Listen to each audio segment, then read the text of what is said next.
warahmatullahi wabarakatuh. Alhamdulillah, wassalatu wassalamu ala rasulillah. Segala puji dan puja kehadirat Allah subhanahu wa ta'ala, juga salawat dan taslim kepada Nabi besar Muhammad sallallahu alaihi wa ala alihi wa sahbihi wasallam. Saudaraku seiman, waktu terus berlalu. Di pembukaan sebelum masuk ke bab yang akan kita bahas, jika kamu berdosa maka ulangilah taubatmu. Saya ingin berbagi terlebih dahulu. Renungi teman-teman sekalian. Terlalu banyak sekali lagi orang-orang sebelum kita. Laki-laki, perempuan, anak-anak, orang tua yang sudah wafat. Sesehat apapun badan mereka, setinggi apapun prestasi dunia mereka telah kejar, dan semua yang berhubungan dengan masalah target-target yang biasa dijadikan sebagai target utama setiap orang di muka bumi ini, mereka sudah coba raih, mengejar dan raih. Tapi mereka meninggal dunia, teman-teman sekalian. Saya bukan menakut-nakuti, tetapi saya dan Anda semua juga akan menjadi mayit. Hari ini kita bisa ngobrol, bernafas, melihat, mendengar, tapi satu waktu nanti Allah berfirman dalam Al-Quran, A'udhu billahi minasyaitonir rajim, kullu nafsin dha'iqatul maut. Semua yang berjiwa pasti akan mati. Orang-orang yang lebih baik daripada kita, para nabi-nabi, di ujungnya atau puncaknya adalah Nabi Muhammad sallallahu alaihi wa ala alihi wa sahbihi wasallam juga wafat. Sampai pada saat beliau wafat, sebagian sahabat masih syok dan seperti tidak percaya apa yang sedang terjadi. Tapi Abu Bakar radhiyallahu anhu tampil pada saat itu. Lalu mengatakan, man kana ya'budu Muhammadan fa inna Muhammadan qad mat. Wa man kana ya'budu Allah fa inna Allah hayyun la yamut. Siapa yang menyembah Muhammad, Muhammad telah mati. Dan siapa yang menyembah Allah, Allah hidup dan tidak akan pernah mati. Kalau manusia terbaik, pemimpin anak Adam, Nabi Muhammad SAW pun wafat, maka saya sama Anda lebih pantas untuk melalui itu. Allah berfirman tentang nabinya, innaka mayyitun wa innahum mayyitun. Kau pasti akan menjadi mayyit, hai Muhammad, akan mati. Dan mereka semua juga pasti akan mati. Kita akan mati, teman-teman sekalian. Dan pada saat kita meninggal dunia, kita akan diminta pertanggungjawaban terhadap waktu, rezeki yang sudah Allah berikan selama di dunia. Kemana kita habiskan umur kita? Waktu-waktu kita. Harta yang telah Allah titipkan, pasangan hidup, keturunan. Orang mukmin sangat cerdas. Dia tahu pada saat dia berstatus suami, maka dia akan coba memaksimalkan tugas dia sebagai suami yang telah Allah bebankan, memberikan nafkah, pendidikan, perlindungan kepada istri dan juga anak-anaknya sampai ajal datang. Yang dia jadikan target adalah ridha Tuhannya Allah Subhanahu wa taala yang akan membalas terhadap apa yang dia lakukan. Pada saat seorang menjadi istri, maka dia mukminah. Tentunya kita bicara sosok mukminah, dan kita berharap wanita-wanita yang mengikuti acara kita ini juga termasuk dalamnya. Pada saat menjadi seorang istri, target dia adalah bagaimana mendapatkan ridho Tuhannya, bagaimana dia melayani suaminya, mentaatinya, izin kalau mau keluar, memenuhi kebutuhannya, menjaga amanah rumah dan anak-anaknya, hanya sampai ajal datang. Dan ajal pasti datang. Orang tua juga pada anak begitu. Dia bertugas sebagai orang tua, memberikan pendidikan yang terbaik dan menjadikan anak-anaknya sebagai amal jariah buat dia sampai ajal datang. Sosok anak juga seperti itu. Dia bertugas sebagai anak sampai ajal dia datang. Bagaimana dia menjadi anak yang patuh, yang bakti, memenuhi kebutuhan orang tuanya. Begitu juga yang lainnya. Pimpinan perusahaan, pimpinan negara, masyarakat terhadap pemimpinnya, sahabat terhadap sahabatnya, tetangga terhadap tetangganya. Semua itu teman-teman, semasa ajal belum datang. Maksimalkan dengan kebaikan-kebaikan. Karena Allah mengekalkan dalam Al-Quran dan tidak akan pernah salah. وَمَنْ يَعْمَلْ مِثْقَالَ ذَرَّةٍ خَيْرًا يَرَهُ. Siapa yang berbuat seperti biji sawi dari kebaikan, pasti dia akan lihat dan dia akan terima balasannya. Wa may ya'mal mithqala dzarratin syarran yarah. Dan siapa yang berbuat seperti biji sawi dari keburukan, dia pasti akan diperlihatkan dan diminta pertanggungjawabannya. Penyesalan selalu terakhir, teman-teman sekalian. Dan jangan Anda tiba di penghujung itu baru ada menyesal. Para ulama mengatakan bahwasanya fenomena yang sedang terjadi, misal orang bisa merasakan suka dukanya kehidupan, terutama dukanya misalnya sakit, gangguan orang, ya. Apa saja yang mungkin Anda pernah alami selama hidup Anda. Anda lagi jalan ke seleo, Anda flu, Anda demam, ada orang utang tidak bayar, ada gangguan orang yang menggunjing, yang memfitnah. Semua orang kena. Semua itu peringatan dari Allah Subhanahu wa taala bahwasanya di dunia ini hanya sebagai peringatan. Di akhirat akan ada siksaan yang abadi, yang sangat menyakitkan. Penyesalan pada saat itu tidak berguna lagi. Saya sarankan teman-teman mengikuti ceramah kami dan sampai sekarang juga masih berjalan di hari Senin sore membahas 30 sekian pasal masalah neraka. Dan kita sudah sampai ke pasal 20 sekian. Kalau Anda mau live, kalau Anda tidak mau live, sudah ada siaran ulang insya Allah. Anda bisa dilihat di playlist YouTube tentang bedah buku Rasulullah SAW cerita tentang surga dan neraka. Bercerita tentang surga dan neraka. Masing-masing 30 pasal sekian. Renungi teman-teman sekalian, itu bukan sebuah dongeng, tapi kepastian. Kita semua akan menuju kepada Tuhan kita. Pertanyaan sederhana, sampai kapan kita terus dalam pelanggaran-pelanggaran? Sampai kita meninggal seperti orang-orang terdahulu sebelum kita. Kemudian hanya ya, kita sendiri akan melalui akibatnya mendapatkan. Teman-teman yang selama ini mengajak Anda bermaksiat kepada Allah SWT, paling jauh hanya bisa sampai di atas liang lahat Anda. Dia tidak akan turun untuk tinggal bersama Anda, menemani Anda sambil mengatakan, dulu kan saya mengajak kamu mabuk, saya mengajak kamu berzina, saya mengajak kamu riba, saya mengajak kamu mencuri, lalu kemudian saya sekarang siap menemani kamu. Gak ada. Paling lama mereka 15-20 menit, setengah jam mereka akan tinggalkan dan beraktivitas seperti biasa. Anda akan tinggal sendiri di kuburan tersebut. Sering teman-teman sekalian lewatin kuburan. Selain ucapkan salam sunnah Nabi SAW, Assalamualaikum dara qaumin mu'minin, keselamatan bagi kalian wahai penghuni negeri orang-orang beriman. Ya, antumus sabiqun, nahnu insyaallah bikum lahiqun. Kalian telah mendahului kami, kami akan menyusul kalian. Ghafarallahu mustaqdimina minkum wal mustakhirina minna. Semoga Allah memaafkan orang-orang terdahulu di antara kalian yang sudah mati duluan, dan orang-orang yang di antara kami akan menyusul. Dan jadikan sebagai ibrah, pelajaran. Lihat gundukan tanah dan batu nisan itu, di dalamnya orang seperti kita dulu, persis seperti kita. Yang perempuan ya perempuan, yang laki-laki laki-laki. Cuma mungkin beda suku, beda postur tubuh, beda warna kulit, tapi sama manusia. Judulnya manusia. Kita pun akan sama dengan mereka. Jangan nanti teman-teman tiba-tiba Anda jatuh, terpeleset, Anda meninggal, Anda lihat malaikat maut, Anda tiba-tiba sudah tinggal ruhnya menyaksikan bagaimana jasadnya dimandikan, bagaimana dipikul, bagaimana masuk ke kuburan, lalu Anda pindah ke alam barzah dan sampai kepada pembangkitan di mahsyar, sampai akhirnya neraka depan mata, baru Anda mau menyesal semua. Ini rukun iman kita. Oleh karena itu teman-teman, mari sama-sama kita coba. Saya juga sama dengan Anda, sama-sama kita sedang coba menyempurnakan hijrah kita kepada Allah Subhanahu wa taala. Buku yang sedang kita bahas ini membahas tentang masalah kiat-kiat hijrah dari keadaan yang terpuruk, jauh dari agama, tidak faham, tidak mengingat akhirat, tidak tunduk kepada Allah Subhanahu wa taala, kepada ketaatan. Begitu dikatakan dalam judulnya, kiat-kiat hijrah dari kemaksiatan dan istiqamah dalam ketaatan. Kesempatan ini insyaallah kita akan bahas tentang masalah judul yang diangkat oleh penulis, jika dosa berulang maka ulangi taubatmu. Perlu saya titik beratkan dulu, bahasan ini teman-teman sekalian bukan berarti, oh ternyata pintu tobat masih dibuka. Ya nggak apa-apa saya buat dosa lagi.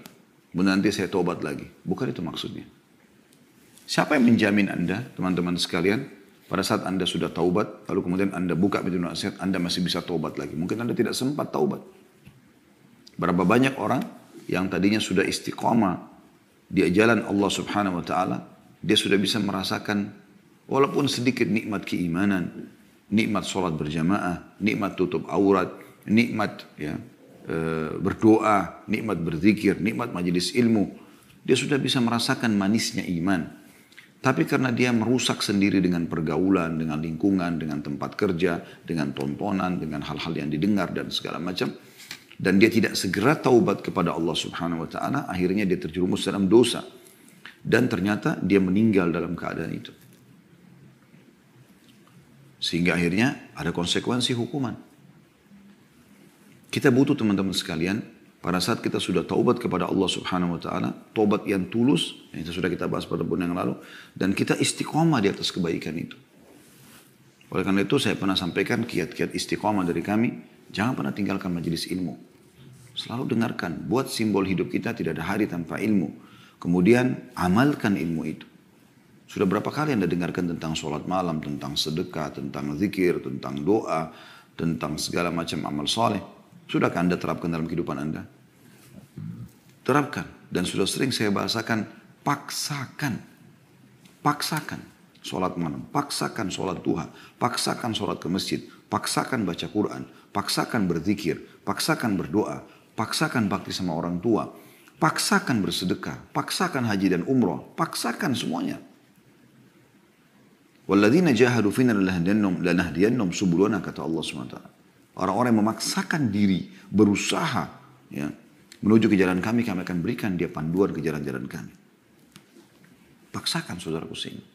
Di tangan Anda semua keputusan itu. Kemudian bentuk komunitas yang baik. Mulai sekarang semua teman-teman harus yang soleh bagi laki-laki dan soleh bagi perempuan. Hapus semua dan keluar dari grup di WA yang tidak ada manfaatnya. Isinya foto-foto vulgar, perkataan-perkataan yang tidak baik, gunjing orang. Tutup. Anda manusia lemah. Kita ini lemah teman-teman sekalian. Mudah sekali terpengaruh. Kita ini sangat sensitif manusia itu. Sangat sensitif. Saya pernah bahasakan dan saya kasih contoh, saya ulangi lagi. Saya bisa pada saat memegang misalnya taplak meja ini, saya bisa seketika mengetahui kalau benda ini kasar atau halus. Saking sensitifnya manusia. Kita pada saat memegang sesuatu kita bisa tahu ini dinding ini dingin misalnya, kasar atau halus, atau misalnya dingin ataupun panas misalnya suhunya. Kita seketika bisa tahu. Misalnya kalau karena ruangan dingin misalnya, atau lagi musim dingin, atau lagi musim panas, gitu kan. Kita bisa bedakan teman-teman sekarang seketika bau itu wangi atau busuk. Kita bisa seketika membedakan ini terang atau gelap dengan mata kita selama masih normal. Kita bisa bedakan mana intonasi suara yang keras, mana yang kecil dengan kuping kita. Kita bisa bedakan dengan lidah kita, oh ini manis, oh ini asam, oh ini pedas. Kita bisa rasakan semuanya seketika. Jadi kalau Anda mendengar sesuatu yang berbau kemaksiatan lalu Anda mengatakan saya tidak terpengaruh, itu nggak mungkin. Memang harus tutup kuping itu. Para salafus saleh kalau lewat mendengarkan musik atau mendengarkan sesuatu yang bisa mengganggu imannya, mereka tutup kuping mereka. Segera selamatkan diri. Lisan, kontrol. Sebelum mengucapkan teman-teman, pikir dulu, ucapan ini perlu nggak saya sampaikan? Perlu nggak saya ucapkan? Kalau enggak, jalankan sabda Nabi SAW. Man kana yu'minu billahi wal yawmil akhir falyakul khairan aw liyasmut. Siapa yang mengaku beriman kepada Allah dan hari akhir, ucapkan yang baik saja atau dia diam. Sampai pernah Nabi SAW mengingatkan, banyak orang masuk neraka karena lisannya. Maka kata Mu'adz bin Jabal, ya Rasulullah, apakah kami akan dihisab sama Allah karena lisan kami? Kata Nabi SAW, celaka hai Mu'adz kalau kau tidak tahu. Mayoritas orang masuk neraka justru karena lisannya. Sampai kata Nabi SAW, siapa yang bisa menjamin untukku apa yang diantara dua pipinya, lisannya, dan apa yang diantara dua kemaluan, dua pahanya, kemaluannya, maka aku akan jamin baginya surga. Kontrol. Kontrol teman-teman sekalian. Keputusan di tangan Anda. Dan Anda akan bertanggung jawab dengan itu semua. Bentuk komunitas yang baik. Nggak ada lagi grup-grup yang berbau kemaksiatan. Nggak ada lagi teman-teman tempat curhat yang aneh-aneh. Tidak ada lagi tontonan hal yang didengar yang bisa membuat Anda terbawa dengan arus mereka. Kata Nabi SAW, min husni islamil mar' tarkuhu ma la ya'ni. Termasuk kesempurnaan Islam seseorang adalah meninggalkan apa yang tidak ada bermanfaat bagi dia. Atau tidak ada hubungannya sama dia. Ada orang subhanallah sibuk buka handphone, medsos, nyari yang tidak ada manfaat. Tidak ada hubungannya sama dia sama sekali. Masuk ke alam politik, dia sendiri bukan politikus, bukan alamnya. Atau masuk membahas tentang masalah rumah tangga orang lain, artis fulan yang cerai, ini, itu, segala macam. Semua informasi terkumpul. Kenapa Anda tidak lebih baik maksimalkan memori Anda itu untuk hafal Quran, untuk hafal hadis, isi dengan amal-amal saleh. Minimal ya dicatatkan pahala walaupun itu sunnah, bukan sebuah kewajiban. Daripada nanti buku amal kita terisi dengan hal-hal yang kosong, menghayal, tidak ada gunanya. Tidak ada gunanya teman-teman sekalian. Menyesal loh terakhir itu. Ingat itu. Akan menjadi penyesalan. Semoga Allah selamatkan kita. Bahasan kita teman-teman sekalian adalah, kalau seandainya ada orang lakukan taubat nasuha, dia maksiat lalu dia taubat nasuha. Dengan syarat yang sudah kita sampaikan, Imam Nawawi rahimahullah mengatakan 3 syarat: meninggalkan dosa itu seketika, menyesali dan berjanji sama Allah tidak akan mengulanginya. Akan diterima taubatnya. Tapi berjalan waktu, ternyata dia mengulangi lagi dosa. Dengan tidak ada maksud dari awal pada saat dia taubat. Ya. Misal setelah 5 tahun, 10 tahun kemudian dia terjerumus lagi dengan perzinahannya, atau dengan ghibah atau apa saja. Karena lemahnya iman pada saat itu. Apa yang harus dilakukan? Taubat lagi. Tapi ingat ya, bukan taubat ini direkayasa. Artinya gini, dari awal waktu dia taubat pertama, dia tinggalkan dosa. Baiklah, zina berhenti. Sesali, tapi dia belum berjanji, belum bertekad. Kalau ada kesempatan satu waktu, saya juga gampang taubat. Berarti taubat awal sudah tidak diterima sama Allah SWT. Ini betul-betul murni, dia tidak mau, dia menyesal, dia tekad benar-benar bulat. Satu waktu memang lemah imannya, lalu kemudian dia terjumus lagi. Apa yang harus dilakukan? Taubat lagi. Karena syaitan berhasil menyerang dia pada saat itu. Tugas dia adalah melawan syaitan itu. Melawan syaitan dengan apa? Dengan memberhentikan serangan syaitan tadi. Maksiat itu adalah serangan syaitan.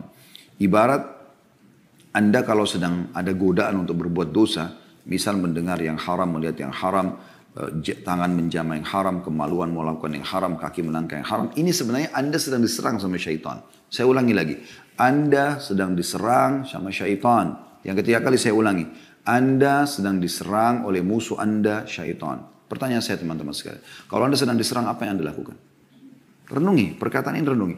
Kalau Anda sedang diserang oleh musuh, apa yang Anda lakukan? Diam saja kah? Atau menangkis dan melawan?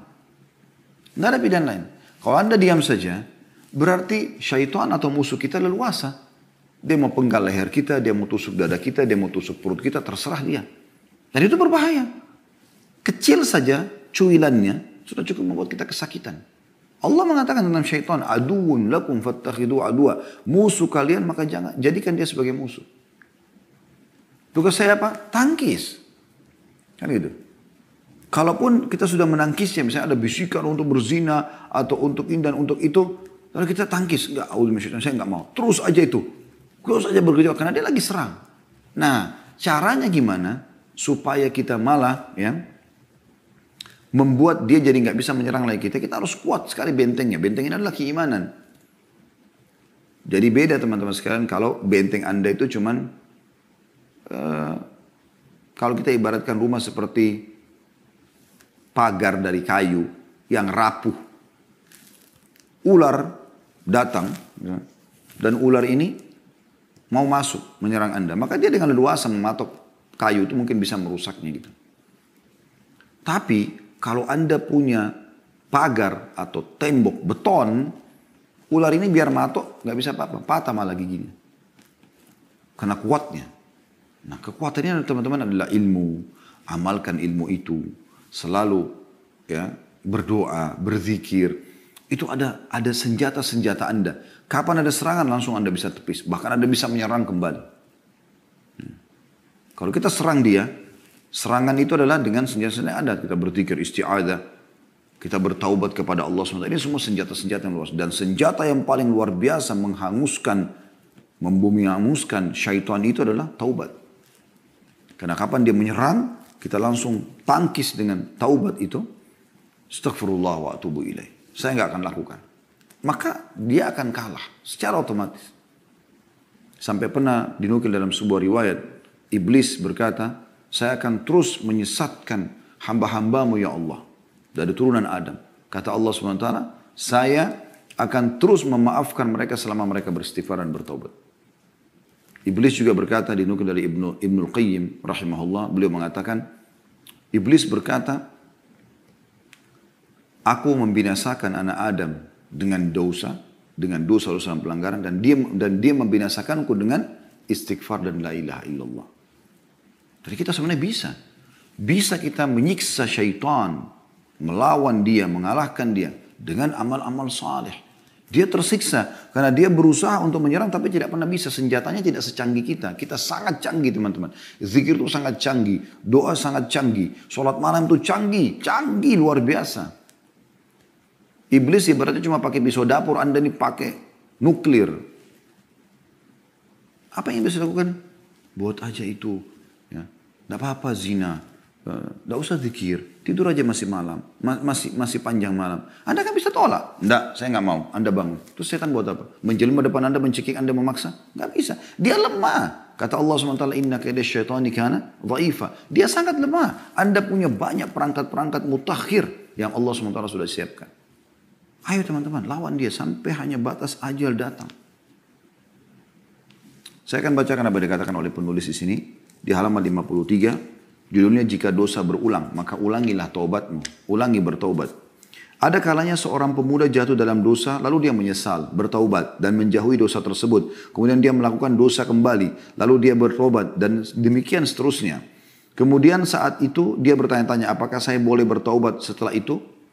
Syaitan memang sengaja bersandar pada kelemahan tersebut untuk meyakinkannya supaya tidak bertaubat dan bahwa dia bukan orang yang bersungguh-sungguh. Jadi kalau orang sudah buat dosa lalu bertobat. Jarang waktu lama, lalu dia buat dosa lagi. Nah di sini syaitan berusaha dia tidak taubat. Kenapa? Karena kalau dia taubat, berarti kan dimaafkan lagi sama Allah SWT. Dia kayak menyerang syaitan itu. Syaitan tidak mau. Kalau dia sudah berhasil lukai tubuh kita, dia nggak mau teman-teman sekalian. Ya sudah, selesai. Enggak, dia akan coba berusaha mematikan kita. Ya, berusaha terjerumus dalam dosa-dosa. Dari zina yang kedua, zina yang ketiga, zina yang keempat. Seakan-akan kita tidak usah bertobat. Atau tidak diterima taubatnya karena terlanjur mengulangi dosa. Ini semua waswas syaitan. Justru pada saat itu yang paling Anda butuhkan adalah taubat. Ulang lagi, taubat lagi. Kata beliau, tetapi jika dia berpikir dalam hati dengan sungguh-sungguh, dia akan mengatakan dosa yang pertama telah berlalu dan aku telah bertaubat darinya. Sedangkan ini adalah dosa yang lain dan aku harus bertaubat darinya. Lebih baik aku meninggal dalam keadaan bertaubat daripada aku mati dalam keadaan tetap melakukan dosa. Dalam sunnah nabawiyah, maksudnya dalam hadis Nabi SAW, ada riwayat yang menegaskan makna di atas.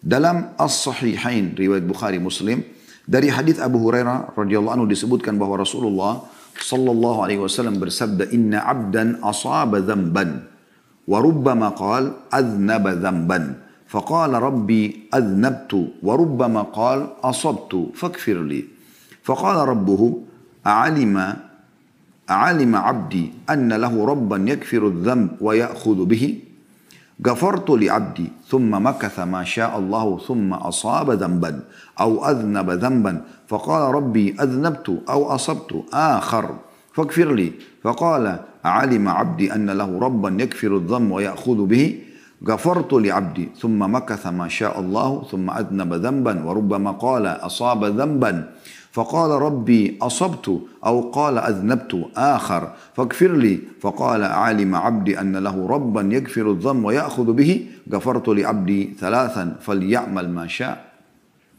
Sesungguhnya seorang hamba melakukan dosa kata Nabi SAW. Atau beliau bersabda berbuat dosa.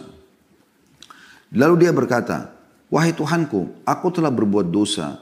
Maksudnya dia menyesali. Atau kata Nabi SAW, dia mengatakan, aku melakukan dosa, maka ampunilah aku. Tuhannya berfirman, apakah hambaku ini tahu bahwa dia mempunyai Tuhan yang mengampuni dosa dan menghukum karenanya, karena perbuatan dosa tersebut? Maka Allah mengatakan, aku telah mengampuni hambaku ini. Karena dia tahu dia punya Tuhan yang akan memaafkannya. Kemudian dia tinggal selama yang Allah kehendaki. Maksudnya berjalan umurnya beberapa tahun, beberapa waktu. Kemudian dia melakukan dosa lagi atau berbuat dosa lagi. Maka dia berkata lagi, wahai Tuhanku, aku telah berbuat dosa atau melakukan dosa lagi, maka ampunilah. Tuhannya berfirman, apakah hambaku mengetahui bahwa dia mengetahui Tuhan yang mengampuni dosa dan menghukum karenanya? Tanda tanya. Maka Allah mengatakan, aku telah mengampuni dosaku. Atau telah mengampuni hambaku ini. Kemudian dia pun tinggal selama yang Allah kehendaki. Berjalan lagi sekian tahun umurnya. Kemudian dia berbuat dosa lagi. Atau beliau SAW mengatakan melakukan dosa kembali. Maka ia berkata, wahai Tuhanku, aku telah melakukan dosa. Dan beliau bersabda, berbuat dosa. Atau berbuat dosa. Maka ampunilah aku. Tuhannya pun berfirman, apakah hambaku mengetahui bahwa dia mempunyai Tuhan yang mengampuni dosa dan menghukum karenanya? Aku telah mengampuni dosaku, aku telah mengampuni hambaku 3 kali. Maka lakukanlah apa yang dia kehendaki. Hadis ini riwayat Bukhari nomor 7507, Muslim 2758. Itu yang dimaksud di sini adalah bahwasanya dia setelah itu boleh beramal soleh. Tidak ada masalah, yang penting dia sudah taubat. Ya. Bukan di sini maknanya, maka dia boleh melakukan apa yang dia kehendaki, maksudnya berbuat dosa sesukanya. Bukan. Berarti sekarang silakan lagi beramal soleh, karena tobat-tobat yang dia ajukan sudah dimaafkan oleh Allah Subhanahu Wa Taala. Dalam riwayat lain dari Uqbah bin Amir radhiyallahu anhu bahwa seorang pria datang kepada Nabi SAW seraya mengatakan, ya Rasulullah, ahaduna yudhnib, faqala yuktabu alaihi, qala thumma yastaghfiru minhu wa yatub, qala yukfaru lahu wa yutabu alaihi, qala fayaudu fayudhnib, qala yuktabu alaihi, qala thumma yastaghfiru minhu wa yatub, qala yukfaru lahu wa yutabu alaihi, qala fayaudu fayudhnib, qala yuktabu alaihi wa la yamallu Allahu hatta tamallu.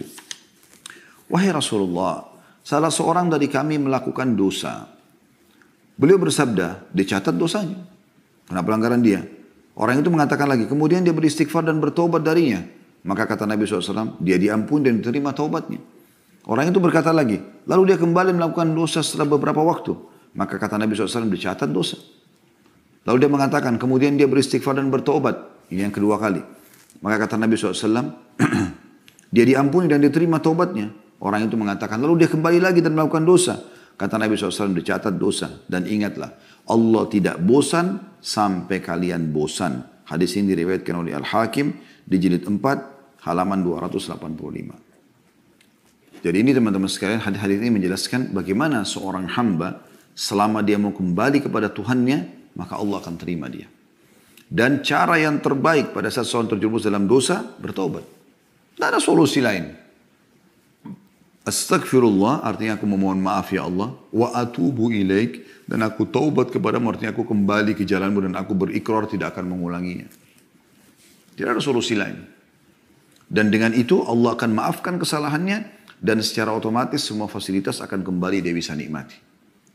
Ibnu Abi Dunya dengan sanadnya meriwayatkan dari Ali radhiyallahu anhu, dia mengatakan sebaik-baik adalah setiap orang yang diuji dalam kurun dengan dosa lalu bertaubat. Ditanyakan, jika dia mengulanginya lagi, maka dia menjawab dia beristighfar kepada Allah dan bertaubat. Ditanyakan, jika dia kembali berbuat dosa, dijawab, maka dia menjawab dia beristighfar kepada Allah dan bertaubat. Ditanya, sampai kapan?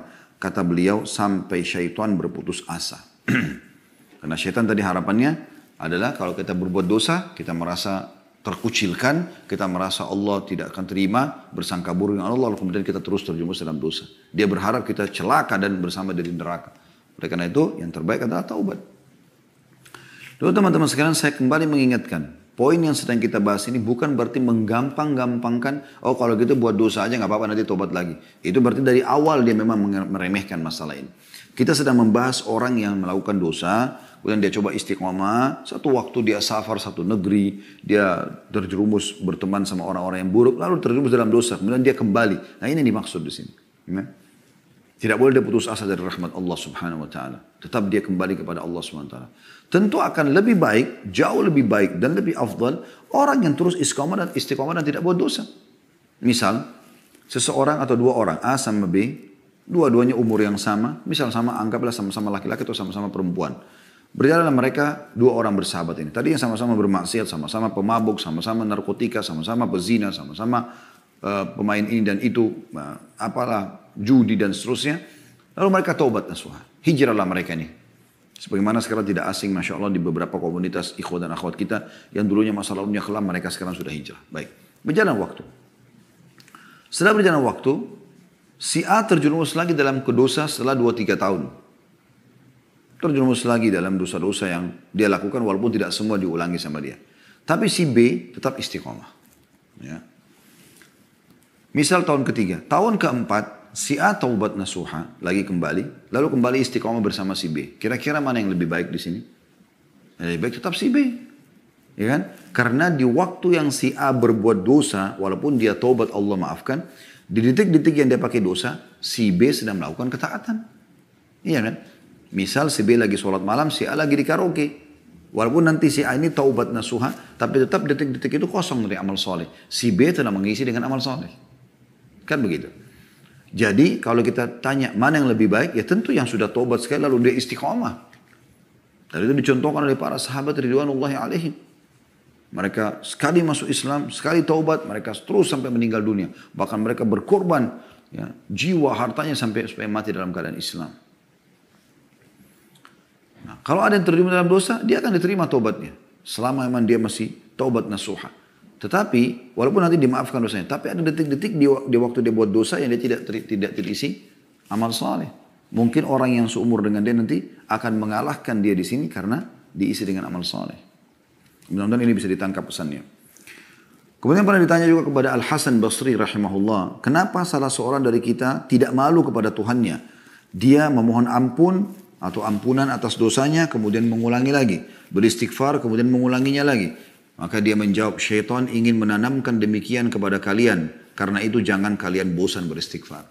Syaitan ingin tanamkan, kan tadi, misalnya dia buat dosa lalu dia tobat nih. Mulai dia istiqamah. Ini syaitan luar biasa, ngatur strategi yang luar biasa. Supaya anda terjerumus lagi dalam dosa. Kalau anda tidak bisa, ya sudah, dia kalah. Gitu kan. Hanya sampai ajal nanti datang, saya bilang. Baik, anggaplah di tahun ketiga, tahun kelima, tahun ke-10 anda kembali terlibat dalam dosa. Berarti syaitan berhasil tuh. Ada satu strategi dia yang berhasil dia tembuskan kepada anda. Tadi saya sudah bilang, caranya adalah harus lawan. Melawan, tidak boleh dibiarkan. Senjata yang paling bagus, taubat. Maka akan tertutup lagi pintu dia. Sekian tahun ke depan. Bahkan mungkin sampai kita meninggal. Jangan dibiarkan dia leluasa melakukan perbuatan-perbuatan yang merusak kita. Umar bin Abdul Aziz rahimahullah, salah satu khalifah yang masyhur dari Umayyah, pernah berkata dalam khutbahnya, wahai manusia, barang siapa yang melakukan satu dosa, maka hendaklah ia beristighfar dan bertobat kepada Allah. Jika dia kembali melakukan dosa, maka hendaklah dia beristighfar dan bertobat kepada Allah. Jika dia kembali melakukan dosa lagi, hendaklah dia beristighfar dan bertobat kepada Allah. Sebab itu tidak lain adalah kesalahan-kesalahan yang dikalungkan di leher manusia. Sesungguhnya puncak kebinasaan itu terletak pada sikap meneruskan kesalahan-kesalahan tersebut. Artinya, lebih baik dia tidak lakukan. Tapi kalau dia sampai lakukan, dia segera taubat. Jangan dia biarkan dirinya terjerumus. Ya sudahlah, kayaknya saya sudah terlanjur melakukannya. Sudah diulangi lagi. Jadi akhirnya makin menghancurkan dia. Sama ibaratnya orang minum racun. Minum sedikit, kayaknya nanggung deh, minum aja semuanya. Ya bisa membinasakan. Tadi sedikitnya sudah bisa merusak tubuhnya. Organ tubuhnya. Sekarang dia minum lebih banyak, maka akan lebih banyak. Seperti itu dosa. Banyak orang tidak paham ini. Dia pergi berzina, nyesal nih. Allah juga menyesal. Tapi akhirnya dia 2-3 hari gak berhubungan sama pacarnya atau lawan jenisnya. Tapi setelah itu kontek-kontekan lagi seminggu, lalu kemudian ketemu lagi, berzina lagi. Begitu terus. Akhirnya terjerumus dalam kemaksiatan kepada Allah SWT. Bahaya sekali ini. Ya. Harusnya dalam masa penyesalan itu, betul-betul dia tutup dirinya. Dia tidak mau lagi berhubungan dan segala macam. Kecuali yang halal dengan cara pernikahan itu lain. Kalau enggak ditutup sama dia. Nah kalau tidak berarti dia akan dalam kebinasaan. Itu yang beliau katakan kebinasaan justru kalau terus-menerus dalam kemaksiatan tersebut. Justru tidak taubat. Jadi tadinya cuma luka satu titik saja ditusuk oleh syaitan. Sekarang sudah pindah ke sini, pindah ke leher, pindah ke kepala. Diluka-lukain. Sehingga kita makin lama sembuhnya. Ya. Kata beliau bahkan makna tersebut masuk dalam kategori firman Allah subhanahu wa ta'ala. Yang disebutkan dalam surah Al-Imran ayat 135 yang bunyinya a'udzubillahi minasyaitonirrajim walladzina idza fa'alu fahishatan aw zalamu anfusahum dzakarullaha fastaghfiru lidzunubihim wa may yaghfiru dzunuba innallaha wa lam yusirru ala ma fa'alu wa hum ya'lamun. Dan orang-orang yang apabila mengerjakan perbuatan keji atau dosa atau menzalimi diri mereka, Allah menggambarkan orang yang berbuat dosa menzalimi diri mereka. Allah menggambarkan orang yang berbuat dosa menzalimi diri mereka. Karena mereka kenapa? Mereka menjerumuskan dirinya pada kemaksiatan kepada Allah SWT. Maka ada hukumannya. Dan fasilitas akan dikurangi. Bahkan bisa dihilangkan dari dia. Mereka segera, orang-orang ini, orang yang terjerumus dalam kemaksiatan, mereka segera berzikir atau mengingat dan menyebut Allah, lalu memohon ampun atas dosa-dosa mereka. Dan siapakah yang dapat mengampuni dosa selain Allah? Dan mereka tidak meneruskan perbuatan dosa itu, sedangkan mereka mengetahuinya. Jadi kalau sudah tobat, jangan ulangi. Tapi kalau terjadi lagi, berarti serangan syaitan lagi lolos. Ingat, lawan, ya, taubat, tutup lagi pintu itu. Dan lebih baik orang yang tidak membukanya sama sekali. Tapi kalau orang sudah terbuka, jangan putus asa dari rahmat Allah subhanahu wa ta'ala. Juga firman Allah SWT dalam surah Al-A'raf ayat 201 yang berbunyi, A'udzu billahi minasyaitonir rajim. Innal ladzina ittaqau idza massahum ta'ifun minasyaitani tadzakkaru fa idahum mubsirun. Sesungguhnya orang-orang yang bertakwa bila mereka ditimpa was-was dari syaitan, bisikan untuk menjerumuskan diri dalam kemaksiatan, mereka ingat kepada Allah dan maka ketika itu juga mereka melihat kesalahan-kesalahannya. Artinya dia merasa, oh ini salah, saya harus berhenti. Asal memang mereka mau menangkap sinyal-sinyal dari Allah Subhanahu wa taala. Ya. Nabi Yusuf alaihissalam pada saat digoda oleh istri majikannya, maka Allah mengatakan laula ar-ra'a burhana rabbi.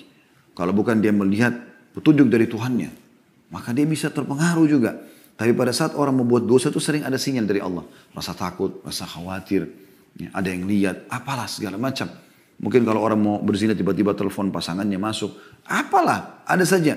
Maka dia berhenti. Oh ini peringatan dari Allah, harus berhenti. Lawan. Ya. Pergi, kerjakan ibadah. Gitu. Kemudian dalam surah Al-Baqarah 195 juga berbunyi, Allah berfirman, A'udzubillahi minasyaitonir rajim, wala tulku bi'aidikum ila tahluka. Saya ulangi, wala tulku bi'aidikum ila tahluka. Dan jangan kalian menjatuhkan diri kalian ke dalam kebinasaan. Kemaksiatan adalah kebinasaan.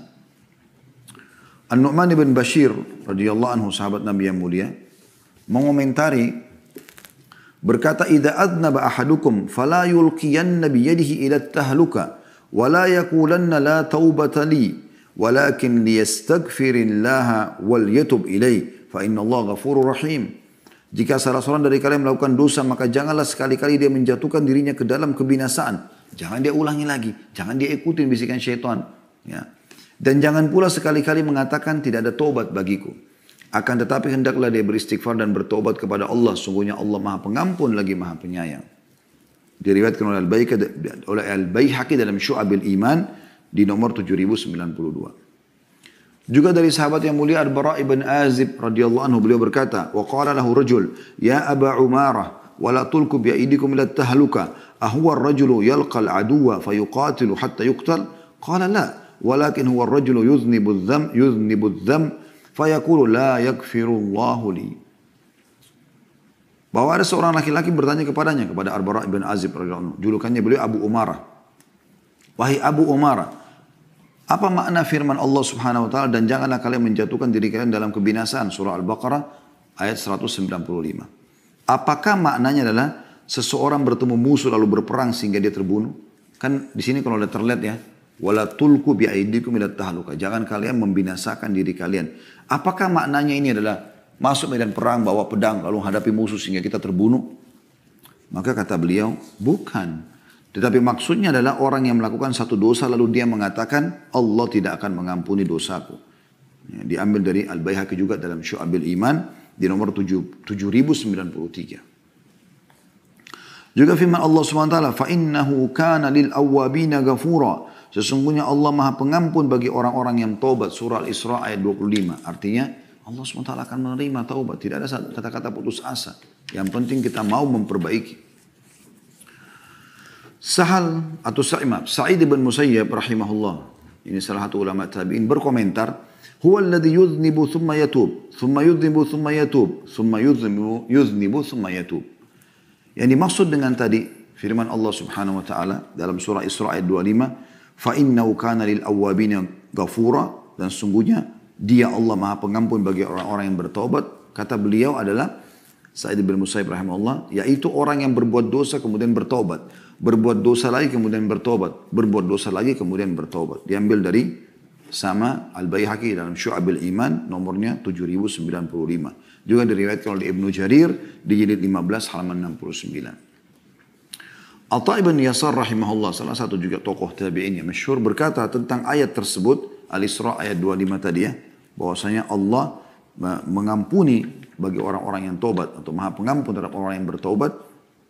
Beliau mengatakan, yuznibul abda thumma yatubu fayatubu Allah alaihi, thumma yuznibu fayatubu Allah alaihi, thumma yuznibu thalitha fa in taba Allah alaihi taubatan la tumha.